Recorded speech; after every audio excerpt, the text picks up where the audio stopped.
नमस्कार।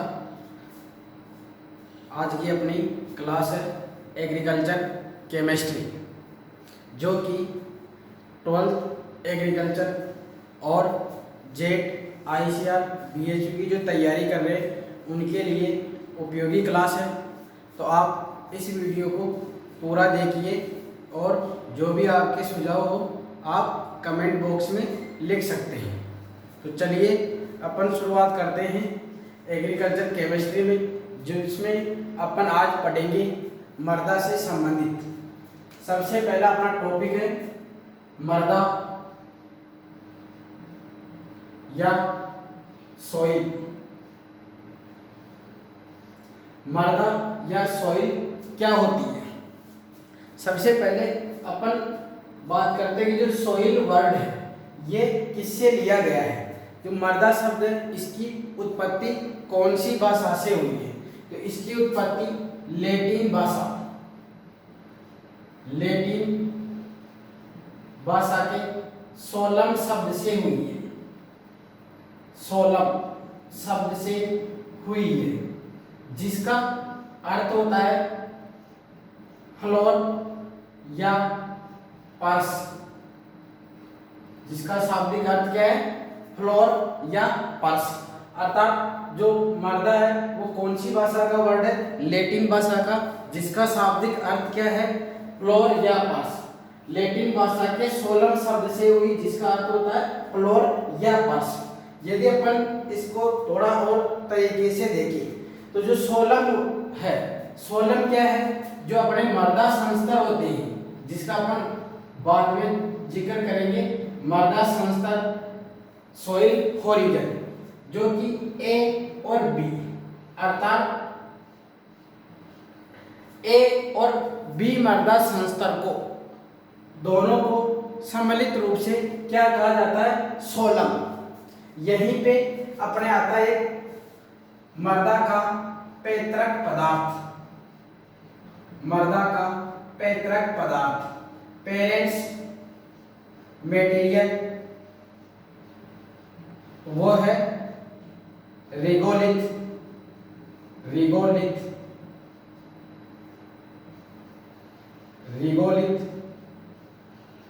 यदि इस रिगोलिथ की बात की जाए तो रिगोलिथ में कौन कौन से मृदा संस्तर आते हैं? A, B और C। यदि अपन बात करें मृदा संस्तर A और B को तो कहा जाता है सोलम, और मृदा संस्तर A, B और C इनको सम्मिलित रूप से कहा जाता है रिगोलिथ। तो यहाँ से अपने सबसे इंपॉर्टेंट दो क्वेश्चन बनते हैं कि सोलम क्या है और रिगोलिथ क्या है। सोलम से तो क्या हुआ? मृदा शब्द की उत्पत्ति हुई है। रिगोलिथ क्या कहलाता है? मृदा का पैतृक पदार्थ कहलाता है। सोलम में क्या इंक्लूड है? मृदा के जो संस्तर है A और B वो तो कहलाते हैं सोलम, और जो मृदा के A, B और C इन तीनों को सम्मिलित रूप से कहा जाता है रिगोलिथ।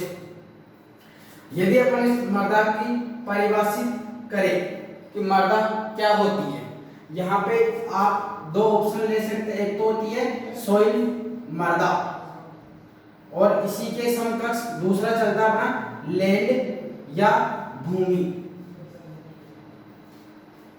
सबसे पहले मृदा और भूमि दोनों में क्या डिफरेंस है? सामान्य बोलचाल में अपन दोनों को एक ही बोलते हैं, भूमि और मृदा एक ही मानते हैं, लेकिन इनमें डिफरेंस होता है। तो मृदा और भूमि में क्या अंतर है? तो इसमें आप ध्यान में रखना, जो मृदा होती है वो एक त्रिविमीय, मृदा क्या है? एक त्रिविमीय संरचना है। अर्थात लंबाई, चौड़ाई और गहराई। मृदा क्या है? एक त्रिविमीय संरचना होती है, जिसमें क्या होती है? एक निश्चित लंबाई होती है, चौड़ाई होती है और गहराई होती है, उसको कहा जाता है मृदा। तो ये मृदा की विशेषता है। दूसरी तरफ अपने भूमि, जिसमें त्रिविमीय संरचना अर्थात लंबाई, चौड़ाई और गहराई नहीं होती है। तो ये सामान्य रूप से ध्यान में रखना, मृदा और भूमि में क्या डिफरेंस है। मृदा एक त्रिविमीय संरचना है। यदि इसकी परिभाषा देना चाहिए अपन, तो मर्दा क्या, मर्दा एक प्राकृतिक पिंड है जो कि एक त्रिविमीय संरचना है, जिसमें क्या होता है, कार्बनिक पदार्थ और खनिज पदार्थ पाए जाते हैं, जो क्या करती है, पौधों की वृद्धि के लिए एक माध्यम उपलब्ध कराती है। तो ये इसकी परिभाषा लिख सकते हैं अपन। और यदि इसके जो अपने थ्योरेटिकल टाइप के जो आपको नोट्स चाहिए, तो हमारी कोचिंग का ऐप है, उस ऐप में से आप इसके नोट्स डाउनलोड कर सकते हैं, या आप कांटेक्ट कर सकते हैं व्हाट्सएप पे, फेसबुक पे। आगे बात करते हैं अपन, जो मर्दा इसको दो तरीके से पढ़ा जाता है। एक है पेडोलॉजी, पेडोलॉजी, दूसरा है इडेकोलॉजी, इडेकोलॉजी।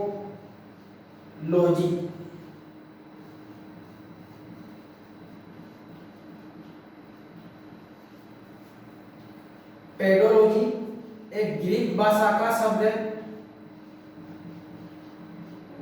जो दो शब्दों से लिया गया है।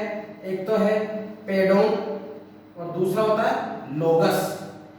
ऐसे ही इडेकोज भी ग्रीक लैंग्वेज का वर्ड है, जो भी दो शब्दों से मिलकर बना हुआ, इडेकोज एंड लोगस।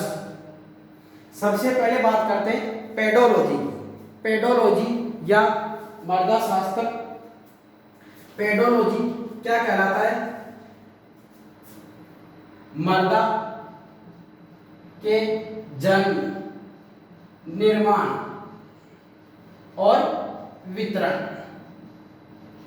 इनका अध्ययन करना कहलाता है पेडोलॉजी। मर्दा का जन्म, निर्माण और वितरण, इन तीनों का अध्ययन करना कहलाता है पेडोलॉजी। इसके अनुसार, पेडोलॉजी के अनुसार मर्दा क्या है, मर्दा एक प्राकृतिक पिंड है, प्राकृतिक पिंड, नेचुरल बॉडी है। पेडोलॉजी के जो जनक है वो है वीवी डोकुचेव, वीवी डोकुचेव। यहां से सबसे इंपॉर्टेंट 3 क्वेश्चन हो गए। पेडोलॉजी क्या कहलाती है, या इसका दूसरा रूप बात करें, मर्दा के जन्म, निर्माण और वितरण से संबंधित विज्ञान कौन सी है, किसका अध्ययन करते हैं, वो क्या कहलाती है, पेडोलॉजी। दूसरा क्वेश्चन बनता है, पेडोलॉजी के अनुसार मर्दा क्या है, तो पेडोलॉजी के अनुसार मर्दा क्या है, मर्दा एक प्राकृतिक पिंड है, नेचुरल बॉडी है। तीसरा इंपॉर्टेंट क्वेश्चन है, पेडोलॉजी या मर्दा शास्त्र के जनक कौन है, वो है वीवी डोकुचेव। दूसरे की बात करते हैं अपन इडेकोलॉजी। इडेकोलॉजी भी कौन सी भाषा का शब्द है, ग्रीक भाषा का, जो कि दो शब्दों से मिलकर बना हुआ, इडेकोज और लोगस। इडेकोलॉजी में किसका अध्ययन करते हैं, उच्च पादप समुदाय, अर्थात जब मर्दा का अध्ययन उच्च पादप समुदाय के संबंध में किया जाता है, तो उस प्रकार के अध्ययन को क्या कहा जाता है, इडेकोलॉजी। इसके अनुसार मर्दा को क्या माना जाता है, पोषक तत्वों का घर, पोषक तत्वों का घर। मर्दा का दो प्रकार से अध्ययन करते हैं अपन, एक तो करते हैं पेडोलॉजी के द्वारा और दूसरा करते हैं इडेकोलॉजी के द्वारा। पेडोलॉजी में अपन अध्ययन करते हैं मर्दा जन्म, मर्दा निर्माण और मर्दा वितरण, इन तीनों का अध्ययन किया जाता है पेडोलॉजी में। इसके अनुसार मर्दा को क्या माना जाता है, प्राकृतिक पिंड, नेचुरल बॉडी। पेडोलॉजी का जनक किसको मानते हैं, वीवी डोकुचेव। दूसरा अपन अध्ययन करते हैं किस रूप में, इडेकोलॉजी के रूप में, इडेकोलॉजी। इडेकोलॉजी। ये भी कौन सी भाषा का शब्द है? ग्रीक भाषा का, ग्रीक लैंग्वेज का। इसमें किसका अध्ययन करते हैं? उच्च पादप समुदाय के संबंध में, अर्थात जब मृदा का अध्ययन उच्च पादप समुदायों के संबंध में किया जाता है तो उस प्रकार का अध्ययन कहलाता है इडेकोलॉजी। इसके अनुसार मृदा को क्या माना जाता है? पोषक तत्वों का घर, पोषक तत्वों का घर। जबकि पेडोलॉजी के अनुसार क्या माना जाता है? मृदा को एक प्राकृतिक पिंड माना जाता है। इसके बाद में अपन चर्चा करते हैं मृदा के जो विशेषताएं हैं, मृदा की विशेषताएं।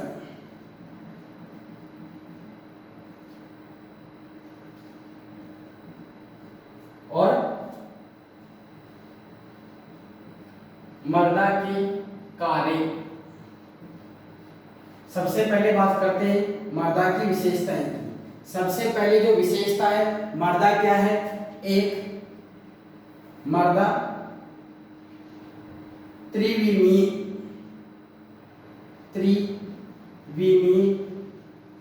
प्राकृतिक पिंड है। अर्थात मृदा में क्या होता है? एक निश्चित लंबाई, चौड़ाई और गहराई पाई जाती है। ये प्रथम विशेषता है। दूसरी विशेषता कृत्रिम रूप से संश्लेषण, सिंथेसिस नहीं कर सकते हैं। दूसरी विशेषता क्या हो जाएगी? जो मृदा है उसका अपन कृत्रिम रूप से निर्माण नहीं कर सकते हैं। तीसरी विशेषता है जो मृदा होती है वो पादप वर्धियों के लिए क्या करती है? प्राकृतिक माध्यम उपलब्ध करवाती है।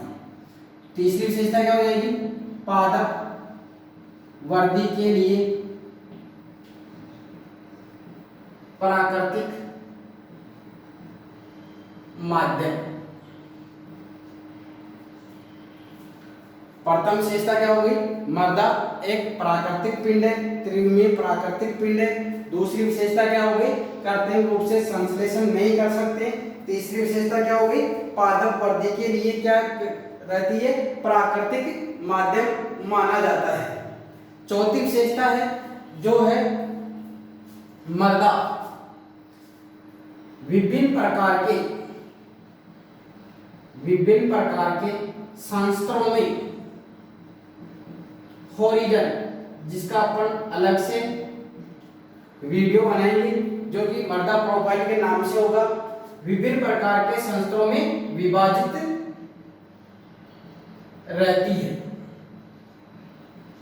चार विशेषताएं होगी। पहली प्राकृतिक पिंड होती है, दूसरी कृत्रिम रूप से संश्लेषण नहीं किया जा सकता, तीसरी पादप वृद्धि के लिए प्राकृतिक माध्यम होती है, चौथी विशेषता हो गई विभिन्न प्रकार के संस्तरों में विभाजित रहती है, पांचवी विशेषता जो मृदा में पैतृक पदार्थ के कारण या जलवायु के कारण, जो जलवायु कारक होते हैं उनके कारण मृदा में क्या होती है? आकारिकी, रासायनिक और जो जैविक जो क्रियाएं होती है उनमें विभिन्नताएं पाई जाती है। तो ये प्रमुख पांच विशेषताएं हैं।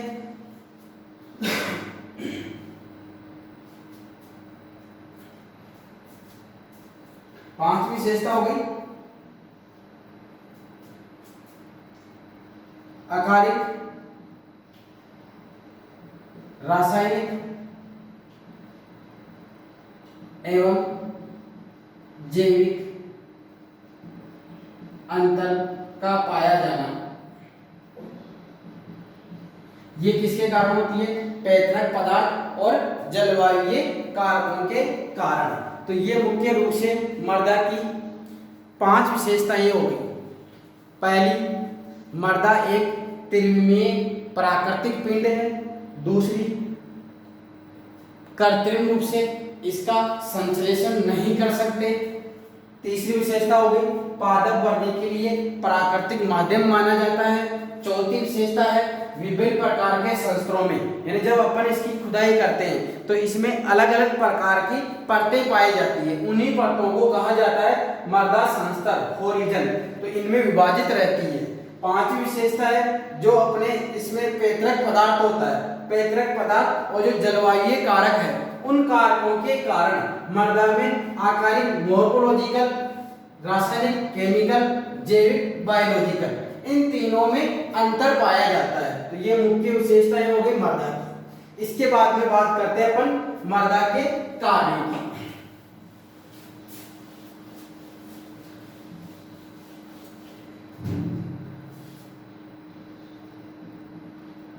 कार्य, फंक्शन। सबसे पहले बात की जाए मृदा का मुख्य कार्य क्या है, तो जो अपने भूपपड़ी होती है, भूपपड़ी, अर्थ क्रस्ट व वायुमंडल के मध्य, सबसे पहले इसमें देखें तो भूपपड़ी क्या होती है।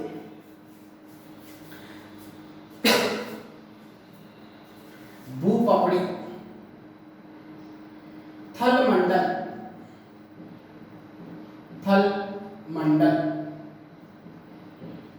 लिथो स्फीयर, थल मंडल होता है, थल मंडल की जो सबसे बाहरी सतह होती है, आउटर सरफेस होती है, उसी को क्या कहा जाता है, भूपपड़ी। तो मृदा क्या होती है, भूपपड़ी, और वायुमंडल के बीच में एक आंतरिक माध्यम का काम करती है, जो क्या करती है, जो प्राकृतिक स्रोत होते हैं जैसे जल, गैसें, इनकी क्या करती है, चक्रण करती है, रिसाइक्लिंग। तो पहला कार्य है, कार्य क्या हो गया, जो अपने भूपपड़ी होती है और जो वायुमंडल होता है उनके मध्य में जो मृदा होती है वो किस प्रकार से, यानी आंतरिक संरचना के रूप में कार्य करती है और क्या करवाती है, जो प्राकृतिक स्रोत होते हैं जैसे जल, गैसें, पोषक तत्व, इनका क्या करती है, चक्रण या रिसाइक्लिंग करती है। दूसरे कार्य की बात करें तो पादपों के लिए,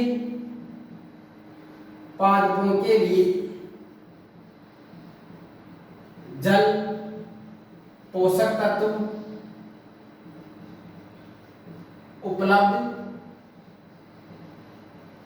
करवाना। तीसरे कार्य की बात करें,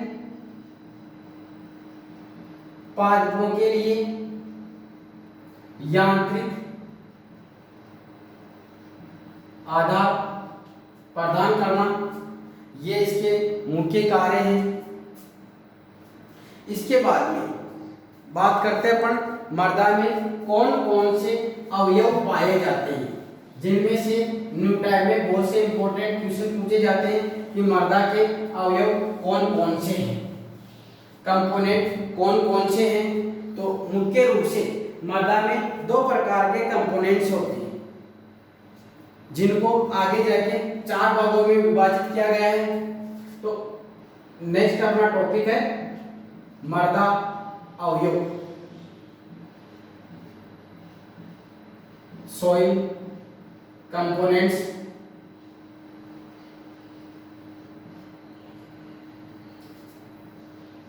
मृदा, सॉइल, इनको 2 भागों में विभाजित किया गया है।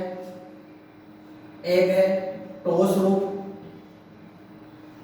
सॉलिड, और दूसरा है रंध्रावकाश, पोर स्पेस। ठोस भाग होता है 50%, रंध्रावकाश होता है 50%। ठोस भाग को फिर दो भागों में विभाजित किया गया है, खनिज पदार्थ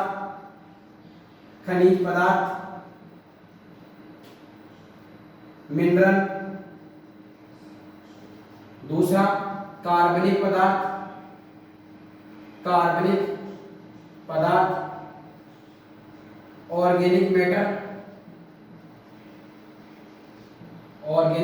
मैटर। खनिज पदार्थ होते हैं 45%, कार्बनिक पदार्थ होता है 5%। रंध्र अवकाश को फिर दो भागों में डिवाइड किया गया है। पहला मृदा जल जो होता है 25%, सोइल वाटर। दूसरा है मृदा वायु, सोइल एयर जो होता है 25%।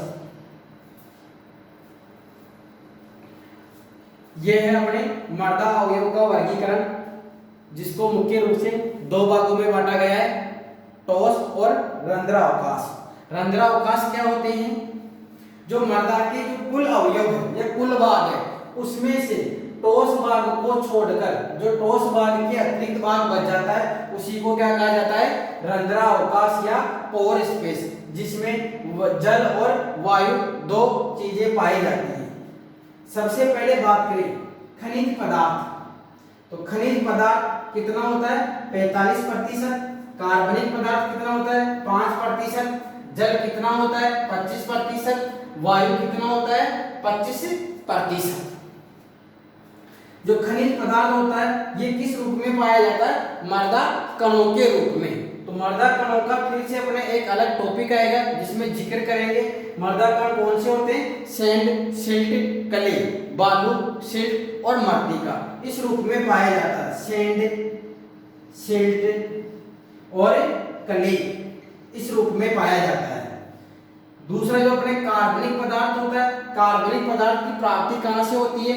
जो भी अपने पादप होते हैं या जो जंतु अवशेष होते हैं उनके सड़ने गलने से कार्बनिक पदार्थ की प्राप्ति होती है मृदा के अंदर। और ये किस रूप में पाया जाता है? जो आंशिक विच्छेदित रूप होता है, यानी कि पूर्ण रूप से सड़ा हुआ नहीं होता है, उस रूप में पाया जाता है। अर्थात मेन रूप से किस रूप में पाया जाता है? ह्यूमस के रूप में। ह्यूमस के रूप में जो क्या होता है? पादपों का आंशिक विच्छेदित भाग होता है, उसी को क्या कहते हैं? जो काले रंग का होता है ह्यूमस कहलाता है उसी। दूसरा अपने मृदा जल जो कि 25% होता है, और जो चौथा भाग है वो अपने वायु जो कितनी होती है? 25%। यदि वायु की बात करें तो मृदा वायु में सबसे जो मुख्य बात है वो है CO2 की मात्रा। तो मृदा वायु में CO2 की मात्रा कितनी होती है? 0.3%। वायुमंडल में कितनी होती है? 0.03%। अर्थात वायुमंडल की तुलना में जो मृदा में जो वायु होती है उसमें CO2 की मात्रा कितनी हो गई? 10 गुना अधिक। और जैसे जैसे अपन मृदा में जो गहराई बढ़ती है उसमें क्या होता है? CO2 की मात्रा बढ़ती है और ऑक्सीजन की मात्रा क्या होती है? घटती है। इसके बाद में अपन अध्ययन करेंगे मृदा कुछ भाग है, जैसे एक तो होती है पृष्ठीय मृदा, सरफेस सॉइल। दूसरी होती है अवमृदा, सब सॉइल। ये होती है 0 से 15 सेंटीमीटर गहरी और ये होती है 15 सेंटीमीटर से अधिक। अर्थात जो मृदा की जो ऊपरी सतह होती है, जहाँ पे अपन जब कृषि कार्य करते हैं उस समय जब अपन औजार मशीनरी चलाते हैं तो उस भाग को तो कहा जाता है पृष्ठीय मृदा, जिसकी गहराई कितनी होती है? 0 से 15 सेंटीमीटर।